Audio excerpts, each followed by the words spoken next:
Welcome to Vinayaka by Mansi. So today we will do chapter 1 of Geography class 9th, India size and location. Everything about India will be covered in this sole video. So अब India की जब हम world में बात करते हैं, पूरे globe में बात करते हैं उसकी पोजीशन की, तो वो नॉर्दर्न हेमिस्फेयर में लाई करती है, नॉर्दर्न हेमिस्फेयर में।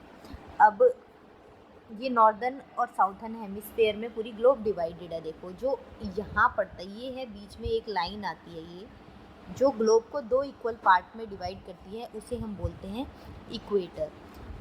तो कौन से पार्ट में डिवाइड हो गई? ये जो ऊपर वाली साइड आ गई है अपनी, ये वाली, ये हो गया अपना नॉर्थर्न हेमिस्फेयर, ठीक है। और जो ये नीचे वाली साइड आ गई है, ये हो गया अपना साउथर्न हेमिस्फेयर, ठीक है। तो इंडिया कहाँ लाई कर रही है? पूरी की पूरी नॉर्थ हेमिस्फेयर में। और क्या डिटेल्स इसकी है?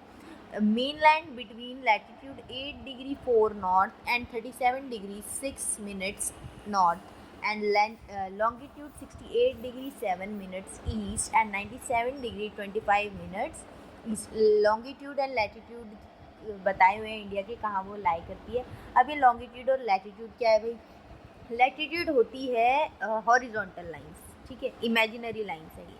और longitudes होती है वर्टिकल इमेजिनरी लाइंस, जिसमें एक ग्लोब को डिवाइड किया हुआ है। ये देखो, ये आपको ये जो लाइन जितनी भी दिख रही है ना, ये वर्टिकल वाली जो आपको दिख रही है, ये वाली, ये तो है अपनी लॉन्गिट्यूड्स, ठीक है। और जो ये ऐसे हॉरिजॉन्टल वाली दिख रही है, ये है अपने लैटिट्यूड। और इंडिया कहाँ लाई करती है? ये जो सारी डिग्री साइड में लिखी हुई है उसके अकॉर्डिंग इंडिया की ये डिटेल्स है। अभी इक्वेटर की लॉन्गिट्यूड लैटिट्यूड की ज़रूरत क्यों पड़ी भाई? ये इसलिए पड़ी ताकि ईजी हो जाए किसी भी कंट्री की लोकेशन डिफाइन करना, ठीक है। और दूसरा कि स्टैंडर्ड टाइम अगर किसी कंट्री को फॉलो करना है, वो डिफाइन करना है थ्रू आउट द वर्ल्ड, अगर कॉमन चीज़ लेके चलनी है, तो उसमें ये चीज़ बहुत ज़्यादा लॉन्गिट्यूड लैटिट्यूड हेल्प करता है कि क्या आपकी लोकेशन है, क्या आपका टाइम आप फॉलो करते हैं, जो स्टैंडर्ड टाइम है, ठीक है। अब जानते हैं कि ट्रॉपिक ऑफ कैंसर और ट्रॉपिक ऑफ कैप्रिकॉर्न क्या है। और ये सारी जितनी भी हमने लाइन्स अभी तक पढ़ी है, इक्वेटर, लॉन्गिट्यूड, लैटिट्यूड, ये सारी इमेजिनरी लाइन्स है, ये रियल में थोड़ी है। ये तो अपनी हेल्प के लिए लोगों ने ये सिस्टम क्रिएट किया हुआ है, कॉमन जो है थ्रू आउट द वर्ल्ड। अब देखो, ट्रॉपिक ऑफ कैंसर लाई करता है नॉर्थ हेमिस्फेयर में 23 डिग्री 5 मिनट्स नॉर्थ पे। ये पूरी लाइन जो ये जा रही है, ये है ट्रॉपिक ऑफ कैंसर, जो इंडिया को देखो दो इक्वल पार्ट्स में डिवाइड कर रहे हैं। और अगर हम साउथ में जाएंगे तो same location 23 degree 5 minutes south में, बट ये आ गया अपना ट्रॉपिक ऑफ कैप्रिकॉर्न, ठीक है। ये दो लाइन्स है, ये भी बहुत इंपॉर्टेंट है, ट्रॉपिक ऑफ कैंसर और कैप्रिकॉर्न। अब कैप्रिकॉर्न देखो किन किन कंट्रीज़ के थ्रू जा रहा है, अमेरिका, अफ्रीका और ऑस्ट्रेलिया, साउथ अमेरिका में जा रहा है, ठीक है, ट्रॉपिक ऑफ कैप्रिकॉर्न। और जब ट्रॉपिक ऑफ कैंसर की बात करते हैं तो नॉर्थ अमेरिका, अफ्रीका और एशिया, ठीक। बात करते हैं हम स्पेसिफिकली इंडिया के साउथ ईस्ट पार्ट की और साउथ वेस्ट पार्ट की, ठीक है। उसके साइड में क्या ऐसी इंपॉर्टेंट लोकेशंस हैं जो हमारे लिए जाननी ज़रूरी है। अब जब ये देखो, ये तो नॉर्थ है, ये साउथ है, ये ईस्ट है और ये वेस्ट है, पता है ये तो हमें डायरेक्शंस। अब साउथ ईस्ट एरिया क्या होगा? ईस्ट और साउथ के बीच का एरिया, ये वाला हो गया अपना साउथ ईस्ट, ठीक है। और वेस्ट और साउथ के बीच का क्या हो गया अपना साउथ वेस्ट। इसमें देखो क्या इंपॉर्टेंट लाई करती है, एक तो अरेबियन सी जो कि साउथ वेस्ट में है, और बे ऑफ बंगाल जो कि साउथ ईस्ट में है। अब यहाँ पे क्या और ज़रूरी है? लक्षद्वीप आइलैंड देखो कहाँ पड़ रहे हैं, ये भी साउथ वेस्ट में पड़ रहे हैं, अरेबियन सी के अंदर। और अंडमान एंड निकोबार आइलैंड कहाँ पे है? साउथ ईस्ट में, बे ऑफ बंगाल के अंदर। बच्चों को बड़ी कन्फ्यूजन होती है कि अरेबियन सी किस साइड है और बे ऑफ बंगाल किस साइड है। तो बे ऑफ बंगाल है साउथ ईस्ट में और अरेबियन सी है साउथ वेस्ट में। और कहाँ पे अरेबियन सी? वेस्ट साइड पे, और बे ऑफ बंगाल ईस्ट साइड पे। अब बात करते हैं इंडिया की कोस्ट लाइन की। ये जो कोस्टल लाइन है, ये कितनी किलोमीटर है, क्या इसकी लेंथ है? ये है 7516.6 किलोमीटर। और इसको भी इंक्लूड किया हुआ है लक्षद्वीप की कोस्ट लाइन और अंडमान एंड निकोबार की कोस्ट लाइन, ठीक है, क्योंकि इंडिया का ही पार्ट है तो ये भी इंक्लूड करनी ज़रूरी है। तो 7516.6 किलोमीटर। लेकिन अब हम बात करेंगे अगर लैंड बाउंड्री की, तो वो है 15,200 किलोमीटर। ये जो लैंड बाउंड्री आपको दिख रही है पूरी की पूरी, ठीक है, यहाँ से यहाँ तक। सारी कवर हो रही है जो लैंड एरिया, वो ये कोस्टल एरिया ओशन के पास है, तो ये कोस्ट लाइन हो गई। दोनों आपको पता चल चुकी है। और जब हम नॉर्थ साइड पे जब इंडिया के जाते हैं, इसको इरेज कर देते हैं, जब नॉर्थ साइड पे जाते हैं तो इस साइड पे यहाँ से लेके ये नॉर्थ ईस्ट वाले एरिया तक पड़ते हैं माउंटेन्स, जिनको हम हिमालयन रेंज भी के नाम से भी जानते हैं, हिमाद्री रेंज, हिमालयन माउंटेन्स। ये कहाँ पड़ते हैं? नॉर्थ वेस्ट, नॉर्थ और नॉर्थ ईस्ट में, जो कि किस टाइप के माउंटेन्स हैं? Fold mountains. ठीक है, बात करते हैं इंदिरा पॉइंट की। जो साउथर्न मोस्ट पॉइंट है इंडिया का, उसे बोलते हैं इंदिरा पॉइंट, जो बिल्कुल साउथ में पड़ता है। 2004 में सुनामी आई थी, जिसकी वजह से पूरा और सी के अंदर ये मर्ज हो गया, सबमर्ज हो गया। तो और अगर हम इंडिया के ओवरऑल एरिया की अगर हम बात करें, ये पूरा एरिया कितना है, तो ये है 3.28 मिलियन स्क्वायर किलोमीटर। ठीक है, लैंड मास एरिया। और इंडिया का ये एरिया अगर हम वर्ल्ड में देखें, वर्ल्ड का कितना एरिया ये कवर करता है? 2.4%। अगर वर्ल्ड 100% है तो इंडिया ने उसका कितना कवर किया हुआ है? 2.4%। और इंडिया इसीलिए 7th largest country in the world है एरिया के बेसिस पे। ठीक है, अब बात करते हैं गुजरात, जो कि बिल्कुल ही वेस्ट साइड पे पड़ता है इंडिया के, और अरुणाचल प्रदेश जो बिल्कुल ईस्ट साइड पे पड़ता है। कोई आपसे पूछे कि वेस्टर्न मोस्ट कंट्री कौन सी, स्टेट कौन सी है इंडिया की? गुजरात। और ईस्टर्न मोस्ट कौन सी है? अरुणाचल प्रदेश, जो कि बिल्कुल ईस्ट में है और ये बिल्कुल वेस्ट में। इन दोनों के बीच में 2 घंटे का टाइम डिफरेंस होता है। ठीक है, ये देखो यहाँ पे मैप पे अगर हम देखें, ये देखो बिल्कुल यहाँ पे पड़ रहा है ना वेस्ट पे गुजरात, ये वाला। और इधर हम देखेंगे तो यहाँ पे पड़ता है Arunachal Pradesh. Time along standard meridian of India passing through Mirzapur UP is taken as standard time for the whole country. अब देखो, एक जगह पे टाइम कुछ है और दूसरी जगह पे टाइम कुछ और ही है, और सारी एक ही कंट्री के स्टेट्स हैं। अब जब टाइम का इतना डिफरेंस है तो कोई एक तो कॉमन टाइम होना चाहिए ना, जो स्टैंडर्ड टाइम मान के चले थ्रू आउट सारी स्टेट में। तो स्टैंडर्ड मेरिडियन इंडिया की जो है उसके बेसिस पे स्टैंडर्ड टाइम डिफाइन किया हुआ है। स्टैंडर्ड मेरिडियन क्या है भाई? अभी ये देखो, यहाँ देखो, ये वाली जो लाइन जा रही है ना, ये वाली, इसे बोलते हैं स्टैंडर्ड मेरिडियन। ये इसके अकॉर्डिंग स्टैंडर्ड टाइम डिफाइन कर दिया है, जो सारी स्टेट्स फॉलो कर सकती है। ठीक है, मान के चलते ये अपना स्टैंडर्ड टाइम है थ्रू आउट द कंट्री। जो कहाँ से पास थ्रू कर रही है? मिर्ज़ापुर यूपी।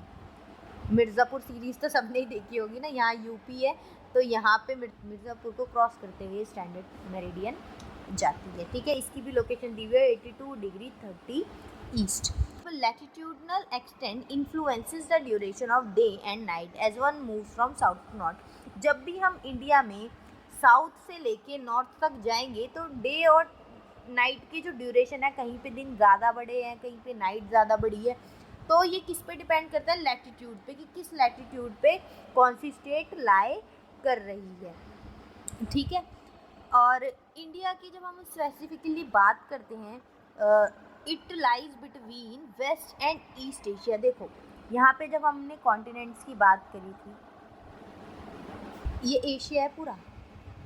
ठीक है, इस साइड है वेस्ट एशिया, इस साइड है ईस्ट एशिया, और इंडिया देखो बिल्कुल बीच में पड़ रहा है। तो कितनी इंपॉर्टेंट इसकी लोकेशन हो गई ना। देखो, वेस्ट वर्ल्ड को भी ये कनेक्ट कर रहा है, ईस्टर्न वर्ल्ड को भी, ईस्ट स्पेसिफिकली एशिया के तो बीच में ही पड़ रहा है, ये सेंट्रल एशिया में पड़ता है। तो और जानते हैं भाई इंडिया की डिटेल्स हम। Southward extension of Asian continent. Southward तो है ही, देखो एशिया कॉन्टिनेंट की जब हम बात करेंगे तो साउथवर्ड नीचे की तरफ जा रहा है ना, देखो साउथ में। ऑल्दो ये नॉर्थन हेमिस्फेयर में पड़ता है, साउथर्न हेमिस्फेयर में नहीं पड़ता, इसमें कंफ्यूज मत होना। इंडिया पूरी इंटायरली नॉर्थ हेमिस्फेयर में, और ये बहुत ज़्यादा इम्पॉर्टेंट लोकेशन है और सेंटर में पड़ती है, क्योंकि ये देखो ये पूरा India. Trans Indian Ocean routes connects the countries of Europe in West and East Asia which provide a strategic central location to India. मतलब ये जो इंडियन ओशन है, ठीक है, इंडिया के देखो साउथ एशिया वाला जो ये रीजन है, ये आ रहा है ना इंडियन ओशन में। अब ये इतना इम्पॉर्टेंट इसलिए है क्योंकि देखो कि ईस्ट एशिया से भी अपने आप को भाई कनेक्ट कर रहा है और वेस्ट एशिया से भी कनेक्ट कर रहा है, तो इसलिए ये इम्पॉर्टेंट लोकेशन मानी गई है। ये मैंने रिपीट की है बात इसलिए क्योंकि इस पर क्वेश्चन आता है कि क्यों ये इतना ज़्यादा इम्पॉर्टेंट लोकेशन है इंडिया की। और दूसरा इसका पॉइंट हम ये भी लिख सकते हैं कि जो डेक्कन पेनिनसुला है, it protrudes into Indian Ocean, helping India to establish close contact with West Asia, Africa and Europe from western coast. मतलब जो डेक्कन पेनिनसुला है, वो पहले मैं आपको दिखा देती हूँ डेक्कन पेनिनसुला है क्या। वो ये रहा डेक्कन प्लेटो। अब देख लो, इस वाली साइड जाना है तो भी इम्पोर्टेंट, इस वाली साइड जाना है तो भी इम्पोर्टेंट। इंडियन ओशन में भी ये कितना ज़्यादा बड़ा हुआ है, ये भी इसलिए ज़्यादा इम्पोर्टेंट है। इसीलिए पता है इसका नाम पूरे ओशन का इंडिया के ऊपर रखा गया, इंडियन ओशन, क्योंकि इंडिया ही इतनी इम्पोर्टेंट कंट्री है जो इंडियन ओशन में आती है।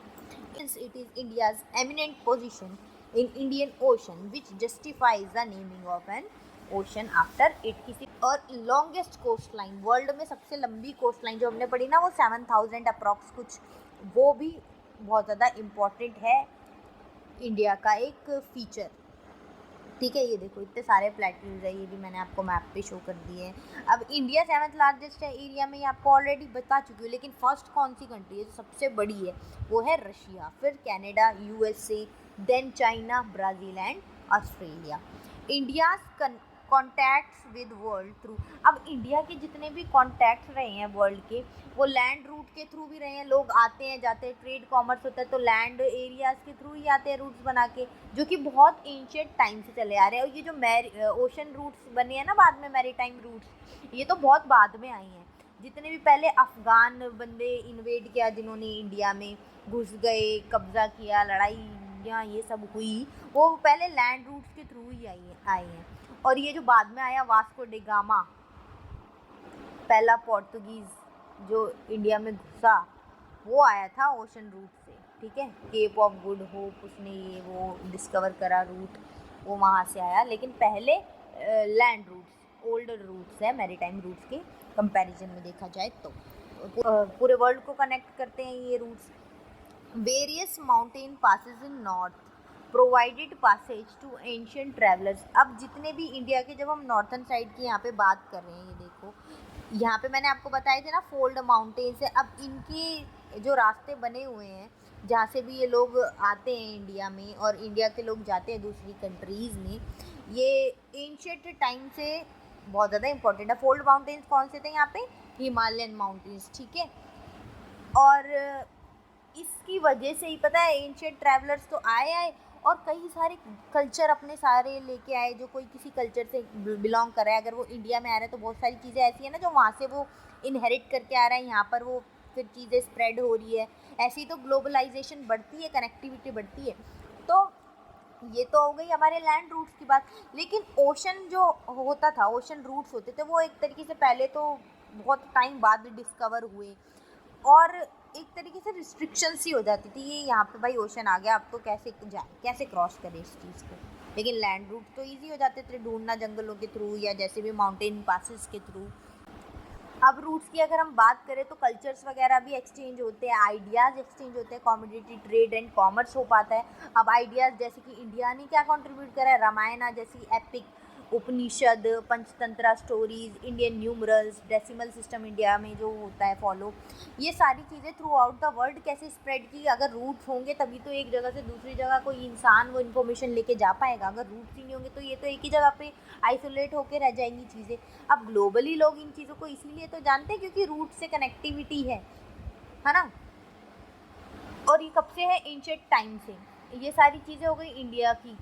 और कॉमोडिटीज़ की अगर हम बात करें, इंडिया के स्पाइसेस कितने फेमस है पता है ना, कितने यूरोपियंस इंडिया में घुसे थे स्पाइसेस के चक्कर में ही, लूटने के लिए इंडिया को। कोई ट्रेडिंग पर्पसेस से किसी ने फैक्ट्रीज लगाई, किसी ने कुछ किया।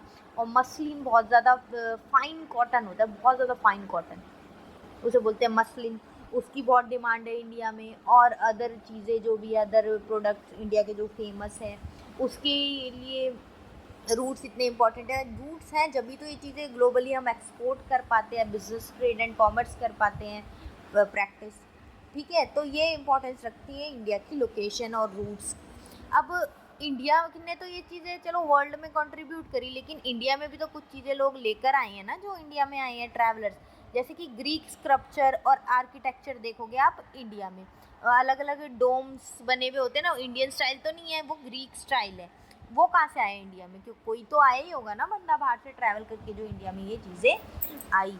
अब हम बात करते हैं इंडिया में कितनी स्टेट्स है, टोटल 28 और 8 है union territory present at present. पहले जम्मू कश्मीर एक ही था पूरा रीजन, अब इसको डिवाइड कर दिया है 2 यूटीज़ में, ठीक है, जम्मू कश्मीर एंड लद्दाख में। रिसेंटली ये हुआ है। अब यूनियन टेरिटरीज क्या होती है भाई, सेंट्रली एडमिनिस्ट्रेड, मतलब जो सेंट्रल गवर्नमेंट है वो इस पर कंट्रोल करती है, एडमिनिस्ट्रेट इसको करती है। स्टेट गवर्नमेंट का इस पर कोई कंट्रोल, एक तो ये स्टेट है नहीं प्रॉपर।